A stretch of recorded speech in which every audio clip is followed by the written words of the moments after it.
الحمدللہ والصلاة علی النبی السلام علیکم ورحمۃ اللہ وبرکاتہ۔ ناظرین، من گھڑت احادیث کا تذکرہ چل رہا تھا کہ لوگوں کے اندر ایک بات اور ان لوگوں کے سامنے ایک حدیث بیان کی جاتی ہے، حالانکہ اس بات کا حدیث کے ساتھ دور دور تک کوئی تعلق نہیں ہے۔ بات یہ مشہور کی جاتی ہے کہ جو حاملین عرش ہیں، جو فرشتے جن کو اللہ رب العزت نے اس ڈپٹی کے اوپر مامور کیا ہے، وہ اللہ رب العزت کے عرش کو اٹھا کے رکھتے ہیں۔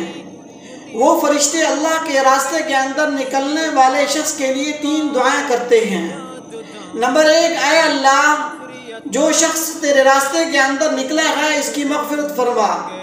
نمبر 2، اے اللہ، ان کے گھر والوں کی مغفرت فرما۔